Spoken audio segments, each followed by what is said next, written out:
Tom Landry, one of the most successful head coaches in professional sports history, said a crucial part of leadership is having people look at you and gain confidence, seeing how you react.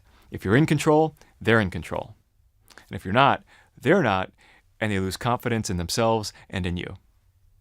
As an executive leader, you need to inspire confidence, even with people who don't know you well. Why?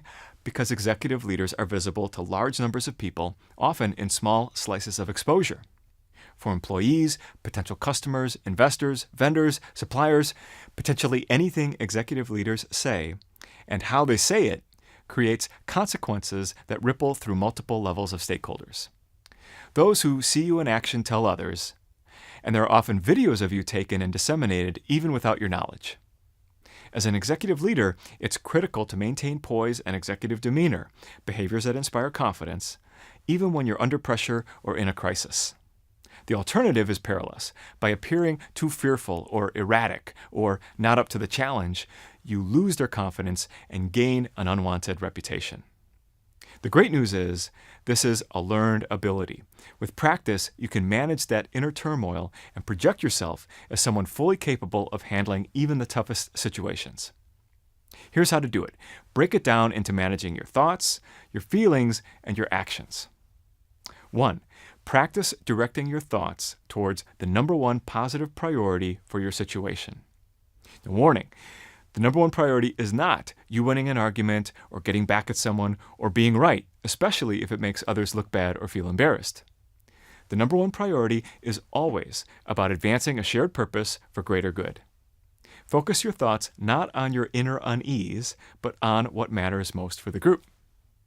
2.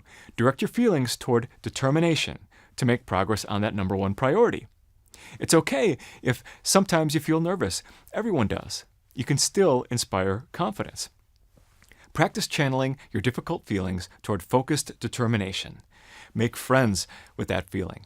Go to it over and over in less stressful times, and it gets easier and easier to access when the pressure's on. It works. Focused determination is well suited for even the toughest situations. But focused determination to do what? 3. That's where your actions come in. Get determined to focus on that number one priority and to take the best actions to advance that priority. Actions include what you say and do, including your body language and tone of voice. We can't see our own actions, so the first step to inspire more confidence with your behaviors is to understand the current impact of your actions. What do you currently do that inspires confidence or doesn't? Get feedback and look for areas of improvement. We all have them. Next, choose 5 people who inspire confidence, especially under pressure. Business or government leaders, public figures, whoever you like. Study their behaviors in person or watch videos of them in action. Notice at least one specific behavior from each of them, what they do with their voice, gestures, facial expressions, posture, or movement. Then, develop your versions of those behaviors and practice them.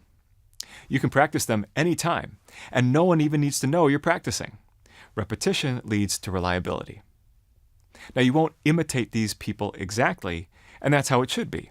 That's why I have you choose 5 different role models. You'll notice there are different styles of confidence-enhancing behavior, and you'll find ones that work best for you. Here's an example from someone who could easily be on your list. The celebrated basketball coach Mike Krzyzewski, whose teams have won multiple championships and Olympic gold, said, "A leader has to show the face his team needs to see. Before he ever utters a word, they see his face, and they also see his eyes, even his walk."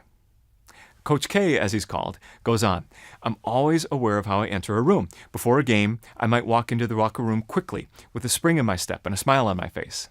And as I come in, I might say something like, 'Hey, we're going to be great tonight.'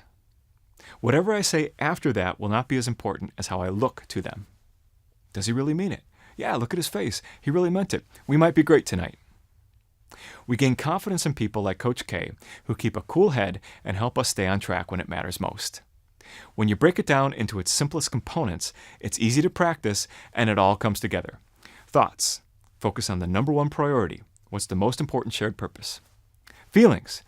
Be determined. To do what? To take action, to advance that number one priority.